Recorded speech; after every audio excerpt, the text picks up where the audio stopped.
Welcome to Sheena's creation. ഇന്ന് ഞാൻ കൂന്തൽ വെച്ചിട്ട് ഒരു റോസ്റ്റാണ് തയ്യാറാക്കാൻ പോകുന്നത്. നമുക്കിതെങ്ങനെ തയ്യാറാക്കുന്നത് നോക്കാം.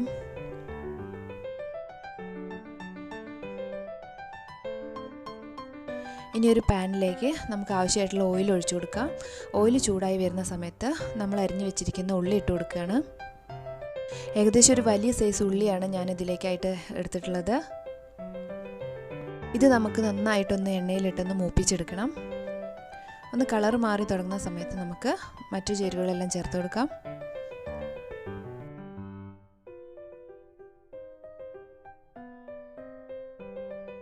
ഇപ്പോൾ ഇത് നമ്മുടെ ഉള്ളിയെല്ലാം നന്നായിട്ട് കളർ മാറി വന്നിട്ടുണ്ട്. ഇനി നമ്മൾ അടുത്തത് ചേർക്കാൻ പോകുന്നത് 1 ടീസ്പൂൺ ജിഞ്ചർ ഗാർലിക് പേസ്റ്റാണ്.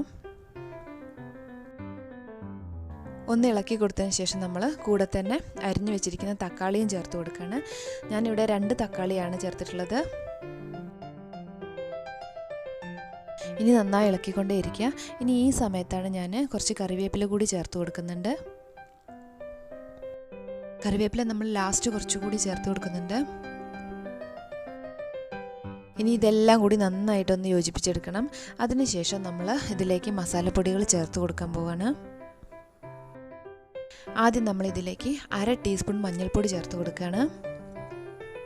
ഇനി നമ്മൾ 2 ടേബിൾ സ്പൂൺ മല്ലിപ്പൊടി കൂടി ഇതിലേക്ക് ചേർത്ത് കൊടുക്കുകയാണ്. ഇനി ഒരു 2.5 ടീസ്പൂൺ കുരുമുളക് പൊടി. എരിവിനായിട്ട് നമ്മൾ ഈ റോസ്റ്റിൽ കുരുമുളക് പൊടി മാത്രമേ ചേർക്കുന്നുള്ളൂ. അതുകൊണ്ട് തന്നെ ഓരോരുത്തരുടെ എരിവിനനുസരിച്ച് നമുക്കിത് കൂട്ടുകയോ കുറയ്ക്കുകയോ ഒക്കെ ചെയ്യാവുന്നതാണ്. ഇവിടെ 2.5 ടീസ്പൂൺ ചേർത്തിട്ടുള്ളത് ഒരു മീഡിയം എരിവായിരിക്കും. എന്ന് വെച്ചിട്ടുണ്ടെങ്കിൽ കുട്ടികൾക്കൊക്കെ കഴിക്കാൻ പാകത്തിലുള്ള അത്രയും എരിവാണ്. ലോ ഫ്ലെയിമിലിട്ടിട്ട് നമ്മളിതെല്ലാം കൂടി നന്നായിട്ടൊന്ന് വഴറ്റിയെടുക്കുകയാണ്. നമ്മൾ ചേർത്ത് കൊടുത്തിട്ടുള്ള മസാല എല്ലാം ഈ എണ്ണയിൽ കിടന്നൊന്ന് മൊരിഞ്ഞ് വന്നു കഴിഞ്ഞിട്ടുണ്ടെങ്കിൽ നമ്മൾ ഇനി കൂന്തൽ ചേർത്ത് കൊടുക്കുകയാണ്. ഏകദേശം ഒരു 1/2 കിലോ കൂന്തളാണ്. കൂന്തൽ അല്ലെങ്കിൽ കണവ മീൻ ആണ് ചേർത്ത് കൊടുത്തിട്ടുള്ളത്. നമ്മളെല്ലാം കൂടി നന്നായിട്ടൊന്ന് മിക്സ് ചെയ്ത് കൊടുക്കുകയാണ്. ഈ കണവ മീൻ എന്ന് പറഞ്ഞിട്ടുണ്ടെങ്കിൽ ഇത് അത്യാവശ്യം നല്ല വേവുള്ള ഒരു സൈസ് മീനാണ്. അതുകൊണ്ട് തന്നെ നമ്മൾ കുറച്ച് വെള്ളം ഇതിലേക്ക് വേവാനായിട്ട് ഒഴിച്ചു കൊടുക്കുന്നുണ്ട്.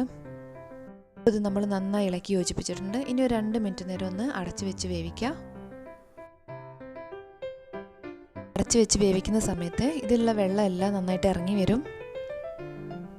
എന്നാൽ ഇത് നന്നായിട്ട് വേവാനുള്ള വെള്ളം നമ്മൾ വേറെ ചേർത്ത് കൊടുക്കുന്നുണ്ട്. ഏകദേശം 1 കപ്പ് വെള്ളം നമ്മൾ ഇത് വേവാനായിട്ട് ഒഴിച്ചു കൊടുക്കുന്നുണ്ട്. ഇനി ഇങ്ങനെ വെള്ളം ഒഴിച്ചു കൊടുത്തതിന് ശേഷം നമ്മൾ അടച്ചു വെച്ച് ഒരു മീഡിയം ഫ്ലെയിമിൽ നന്നായി വേവിച്ചെടുക്കണം. തുറന്ന് ഇളക്കി കൊടുത്താൽ മാത്രം മതി.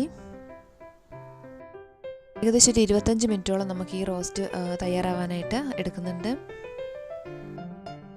ഇനി ഇതിലുള്ള വെള്ളവും നമ്മൾ ഒഴിച്ചു കൊടുത്ത വെള്ളം എല്ലാം നന്നായിട്ട് കുറുകി വറ്റിച്ചെടുക്കണം.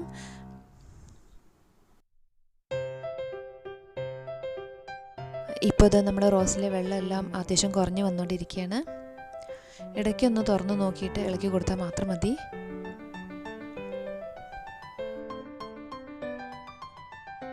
ഇനി ഈ സമയത്ത് നമ്മൾ പുളിക്ക് വേണ്ടിയിട്ട് ഒരു 3 പീസ് കുടംപുളി ഞാൻ ചേർത്ത് കൊടുക്കുന്നുണ്ട്. കുടംപുളി നേരിട്ട് ഇതിലേക്ക് ഇട്ട് കൊടുക്കുകയാണ്. വെള്ളത്തിൽ പുതിർത്തി ചേർത്ത് കൊടുക്കുകയൊന്നും വേണ്ട.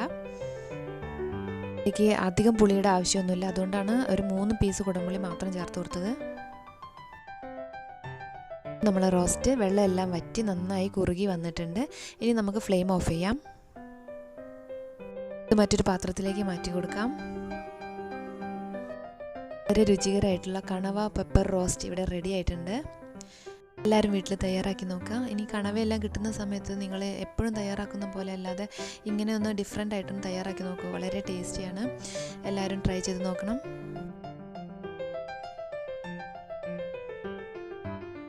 എൻ്റെ വീഡിയോ ഇഷ്ടമായിട്ടുണ്ടെങ്കിൽ സബ്സ്ക്രൈബ് ചെയ്യുക, ലൈക്ക് ചെയ്യുക, ഷെയർ ചെയ്യുക, ട്രൈ ചെയ്ത് കമൻറ്റുകൾ അറിയിക്കുക. Thank you.